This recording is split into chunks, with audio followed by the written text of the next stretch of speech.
BJP নেতাকে মারধরের অভিযোগে গ্রেফতার প্রাক্তন ফুটবলার রহিম নবীর ভাই। গ্রেফতার রহিম নবীর ভাই ফিরোজ নবী সহ দুজন তৃণমূল নেতা। 2021 সালে হুগলির পান্ডুয়ায় মারধরের মামলায় গ্রেফতার করা হলো প্রাক্তন ফুটবলারের ভাইকে। 2021 সালে বিজেপি নেতা শেখ আব্বাস আলীকে মারধর করা হয়, কানের পর্দা ফেটে যায় তার।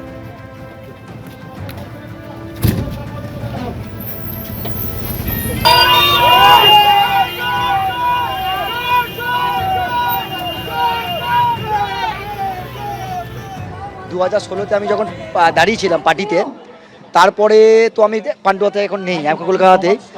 ওটা যাকে করেছে তার নাম হচ্ছে আব্বাস, থেকে মারা হয়নি। ও প্রায় 8 লাখ টাকা নিয়েছিল, এবং যে মহিলার কাছ থেকে নিয়েছিল সেই মহিলার হাজব্যান্ডও মারা গেছে রিসেন্টলি। এবার এইটার জন্য ওরা সেটা ওকে চেস করেছিল।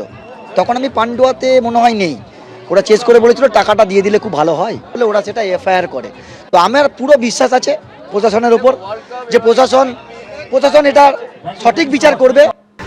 একের পর এক তৃণমূল নেতা কর্মীরা গ্রেফতার হচ্ছেন। ভাঙড়ে 2023-এ পঞ্চায়েত নির্বাচনে খুনের অভিযোগে গ্রেফতার করা হলো তৃণমূল নেতাকে। বর্ধমানে আগ্নেয়াস্ত্র দেখে প্রাণনাশের হুমকি, গ্রেফতার তৃণমূল কাউন্সিলর। অন্যদিকে রায়নায় হামলা এবং তোলাবাজির অভিযোগে এক তৃণমূল নেতাকে গ্রেফতার করা হয়েছে। হালি শহরে পুরসভার প্রাক্তন তৃণমূল পুরপ্রধানকে লক্ষ্য করে ডিম ছোড়া হলো। দাঁতনে গাঁজা পাচারের অভিযোগে গ্রেফতার করা হলো তৃণমূল নেতাকে। আর ওন্দায় চাকরি দেওয়ার নামে প্রতারণার অভিযোগ, সেই অভিযোগে গ্রেফতার এক তৃণমূল নেতা।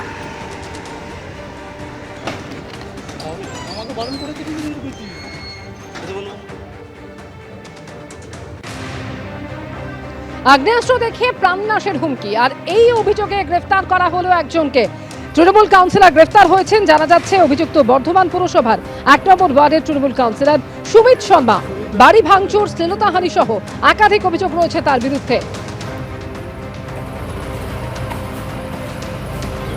অন্যদিকে রায়নায় হামলা এবং তোলাবাজির অভিযোগে গ্রেফতার করা হলো তৃণমূল নেতাকে। রায়না 2 নম্বর ব্লকের প্রাক্তন তৃণমূল সভাপতি সৈয়দ কলিমউদ্দিন বাড়ি ভাঙচুর এবং প্রাণনাশের হুমকি দেওয়ার অভিযোগে গ্রেফতার করা হয়েছে তাকে। 20 জুন মাধবডিহির বাসিন্দার অভিযোগের ভিত্তিতে পাকড়াও করা হয়েছে ওই তৃণমূল নেতাকে।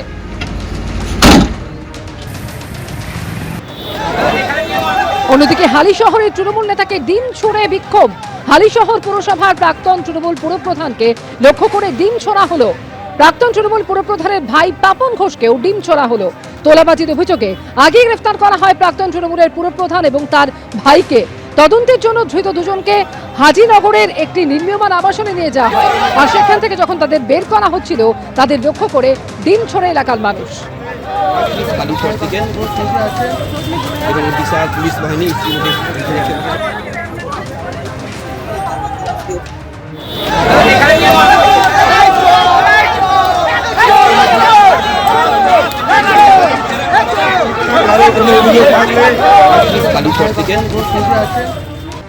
হাওড়া স্টেশন চত্বরে তোলাবাজির অভিযোগ, আর সেই অভিযোগে গ্রেফতার করা হলো এক তৃণমূল নেতাকে। হাওড়া স্টেশন চত্বরে তোলাবাজি এবং হুমকির অভিযোগে গ্রেফতার করা হলো হাওড়া সদরের তৃণমূলের প্রাক্তন সভাপতি অরবিন্দ দাসকে। উত্তর হাওড়ার প্রাক্তন তৃণমূল বিধায়ক গৌতম চৌধুরীর ঘনিষ্ঠ এই অরবিন্দ দাস চৌঠামে নির্বাচনের ফল প্রকাশের পর থেকেই পলাতক ছিলেন এই তৃণমূল নেতা।